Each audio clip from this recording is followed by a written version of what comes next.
Bonjour à tous et soyez bénis au nom de Jésus-Christ. Je suis l'apôtre Junior Endon, votre humble serviteur, qui est là ce matin pour partager la parole de Dieu avec vous. Nous partageons ce matin sur suivre les pas de Christ. Suivre les pas de Christ. Nous rappelons que nous parlons des ténèbres à la lumière, des ténèbres à la lumière.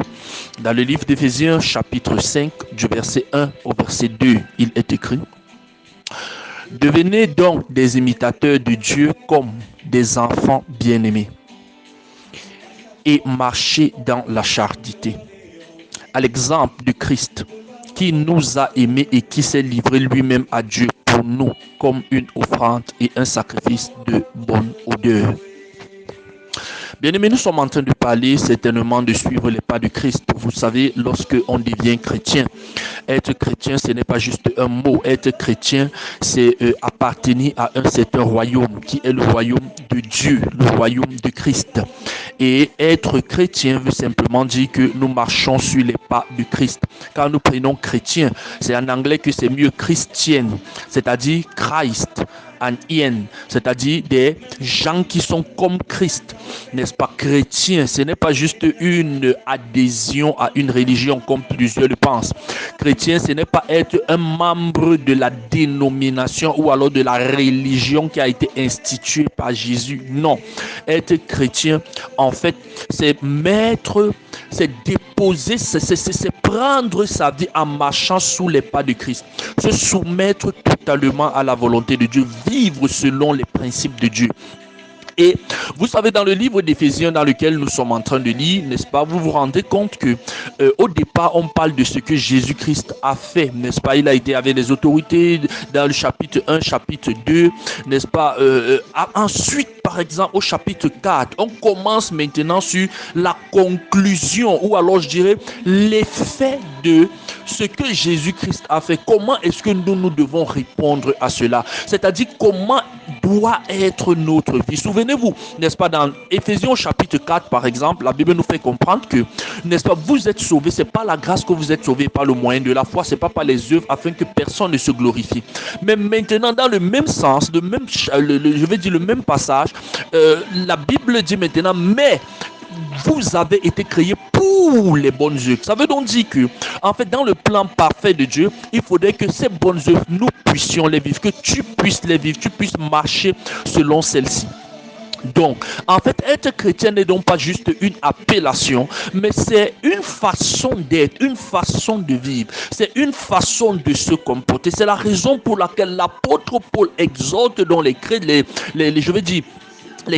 de l'autre, pour dire que, mais si donc vous êtes morts avec Christ, n'est-ce pas, vos offenses ont été prises, ont été enlevées, ont été avec Christ à la croix. Maintenant, renoncez donc au mensonge, vivez donc comme ceci. Et dans ce passage spécifiquement, la Bible nous fait comprendre, n'est-ce pas, la Bible dit devenez donc. Si on dit donc, ça veut dire qu'il y a quelque chose qui précède, c'est-à-dire il y a comme une liaison entre ce passage et le passage qui précède. Si devenez donc des imitateurs de Dieu comme des enfants bien-aimés. Ça veut dire qu'un chrétien qui est un enfant de Dieu doit devenir un imitateur de Dieu, ou alors autrement dit, la définition d'un enfant de Dieu, c'est d'être un imitateur de Dieu. C'est d'être quelqu'un qui marche sur les pas de Christ. C'est quelqu'un qui, n'est-ce pas, a pour modèle le modèle divin. C'est-à-dire, tu marches, tu es comme la représentation de Dieu sur la terre. La Bible dit devenez donc des imitateurs de Dieu, c'est-à-dire quelqu'un qui marche sur les traces de Dieu, quelqu'un qui suit les enseignements de Dieu et qui se soumet à sa volonté. Maintenant, on dit comme des enfants bien-aimés. Ça veut dire qu'un enfant bien-aimé est une personne qui marche selon les traces sur les traces de Dieu, qui imite Dieu, qui est regardant sur Dieu, n'est-ce pas, qui voit le chemin de Dieu et qui obéit à la volonté de Dieu. C'est ça être un enfant bien-aimé. Ça veut donc dire que, en fait, si quelqu'un vient seulement, non, moi je suis chrétien, peut-être parce que tu pars à l'église le dimanche, non, je me dis que si tu te limites à ce niveau, ça veut dire que certainement tu n'as pas connu Christ. Parce qu'il ne s'agit pas peut-être d'appartenir à un mouvement dénominationnel. Je ne suis pas en train de dire que c'est mauvais. Mais vous savez, nous, on a pris l'effet inverse. Appartenir à un mouvement dénominationnel n'est pas mauvais. Mais il ne s'agit pas d'appartenir à un mouvement dénominationnel et de se limiter là. Non, il s'agit de marcher sur les traces de Dieu. Il s'agit de vivre la vie de Christ. Il s'agit de marcher selon la volonté de Dieu, de vivre selon le modèle qui est Christ. C'est pourquoi la Bible dit et marcher dans la charité à l'exemple de Christ. C'est-à-dire il faut marcher dans la charité, il faut marcher dans l'amour. Lorsqu'on parle de la charité ici, il s'agit d'une forme d'amour, l'amour agapé, n'est-ce pas? Qui est cette forme d'amour qui ne dépend pas des circonstances. Par exemple, vous vous rendez compte que aujourd'hui, n'est-ce pas, généralement on fait du bien à ceux qui nous font du bien, n'est-ce pas? On peut aimer ceux qui nous aiment. Mais lorsque Jésus-Christ est venu, Jésus-Christ a dit, mais si vous aimez seulement vos amis, qu'est-ce que vous faites d'extraordinaire? Même les païens le font, n'est-ce pas? Tout le monde le fait.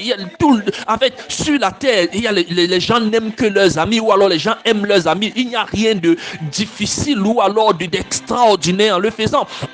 Mais lorsque tu décides par exemple aimer tes ennemis, lorsque peut-être les gens mal parlent de toi, tu restes tranquille. Lorsque les gens t'insultent, tu restes tranquille. En ce moment, tu es en train de marcher sur les pas de Christ. Pourquoi? Parce que l'arme la plus efficace que Jésus-Christ nous a montrée, c'est l'arme de l'amour. Les gens qui l'ont crucifié, et il élève la voix de tout cœur et il dit, Père, pardonne-leur car ils ne savent pas ce qu'ils font. Pourquoi? Parce que en fait, l'arme de la haine, l'arme de la colère, de la riposte n'est pas toujours la meilleure.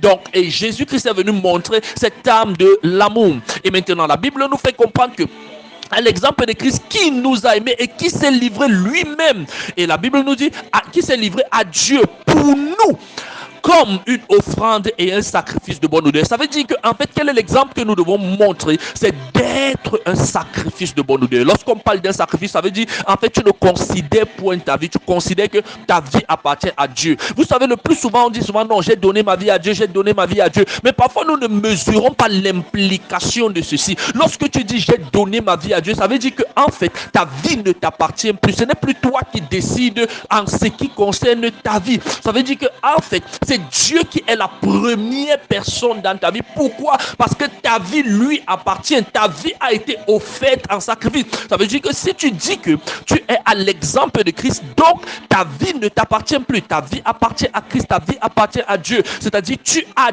donné ta vie. Tu as offert ta vie. Ta vie est devenue comme une offrande, un sacrifice de bonne odeur à l'égard, c'est-à-dire pour Dieu. Et c'est de ça qu'il s'agit. Vous savez, la puissance d'un chrétien, c'est sa capacité à mourir, sa capacité à devenir comme Christ, à s'identifier au modèle de Christ par sa mort. Et c'est ça la vie chrétienne. Ça veut dire plus tu as la possibilité de mourir, plus tu ressembles à Christ. C'est-à-dire il n'y a pas de réelle vie chrétienne sans la mort en soi. C'est-à-dire plus tu meurs en toi et tu vis en Christ, plus tu te rapproches du modèle de Christ. C'est ça en fait le christianisme. Et je prie que le Seigneur t'accorde cette grâce. Je décrète et je déclare dans ta vie que Dieu t'ouvre les yeux et t'accorde la grâce de mourir en toi afin de vivre en lui dans le nom puissant de Jésus-Christ.